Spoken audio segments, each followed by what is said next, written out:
नमस्कार दोस्तों, स्वागत करती हूँ आपका। गर्मी के मौसम में एक यात्री शिवपुरी गांव से होकर गुजर रहा था। उसे बड़ी प्यास लगी थी, इसलिए वह एक घर के आगे जा खड़ा हुआ और उसने पानी के लिए पुकारा। मकान का मालिक उस समय किवाड़ बंद करके पूजा कर रहा था। उसने बाहर से पुकार सुनकर कहा, जरा रुक जाइए, मैं पूजा में लगा हूँ, चबूतरे पर बैठ जाइए, पूजा समाप्त होते ही पानी दूंगा। यात्री चबूतरे पर बैठ गया। थोड़ी देर बाद अंदर से घंटी की आवाज़ सुनाई दी। आरती उतारी गई, पूजा समाप्त हो गई और उसे पानी मिलेगा, यही सोचकर यात्री उत्सुकता से किसी के बाहर आने की राह देखने लगा। इस पर कई मिनट बीत गए, लेकिन कोई भी पानी लेकर नहीं आया।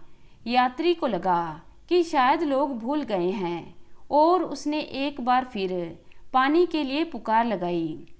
अरे, अभी गणेश जी की पूजा समाप्त हुई है, अन्य देवताओं की पूजा आरंभ की है, जरा रुक जाइए, आपको प्यास लगी है, पर पूजा का काम छोड़कर मैं बाहर नहीं आ सकता। घर में पानी देने के लिए दूसरा कोई नहीं है, भीतर से आवाज आई। उसके बाद देर तक कोई बाहर ना आया। फिर एक बार घंटी की आवाज आई। यात्री थोड़ी देर रुका और फिर उसने पुकार लगाई, अभी अभी नवग्रह पूजा समाप्त हो गई है, अन्य देवताओं की पूजा समाप्त होने पर पानी ला देता हूँ, जरा सब्र कीजिए। पूजा का काम अधूरा कैसे छोड़ा जा सकता है? यही तो मेरे जीवन की साधना है, सब कुछ है, भीतर से उत्तर मिला। फिर एक बार आरती की घंटी सुनने पर यात्री ने पानी मांगा। अभी अभी मैंने बालाजी की पूजा की है, बाकी देवताओं की पूजा होने तक रुक जाइए।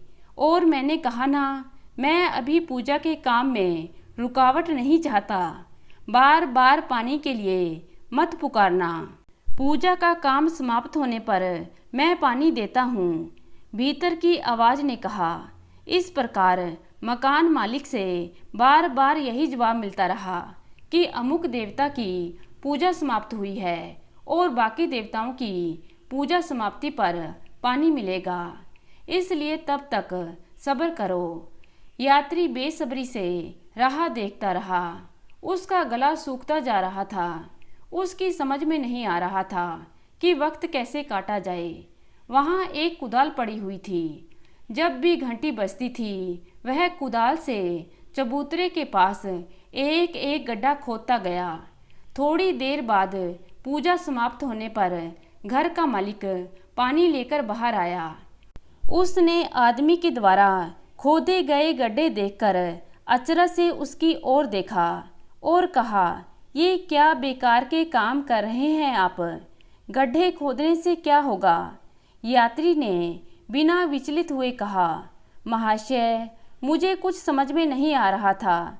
समय काटने के लिए जब जब आपने आरती की घंटी बजाई, तब तब मैंने एक एक गड्ढा खोदा, कृपया बुरा ना मानिए। मकान का मालिक इस पर क्रोध से बोला, तुम्हारा दिमाग तो खराब नहीं हुआ? चबूतरे के पास इतने सारे गड्ढे खोद डाले, अगर तुम्हें कुछ ना सूझता तो एक ही गड्ढा क्यों नहीं खोदा? छोटा सा कुआं बन जाता और तुम्हारी प्यास भी बुझ जाती। अब यात्री भी तेज में आकर बोला, आपका कहना सच है, आप भी इतने सारे देवताओं की पूजा करने के बदले एक ही देवता की पूजा करते तो अब तक आपको भगवान का साक्षात्कार हो जाता। इतना कहकर वह पानी पीकर वहाँ से चलता बना। तो दोस्तों, कैसी लगी आज की कहानी? उम्मीद करती हूँ कहानी को पसंद करेंगे। अगर अच्छी लगे तो लाइक करना मत भूलिएगा। धन्यवाद।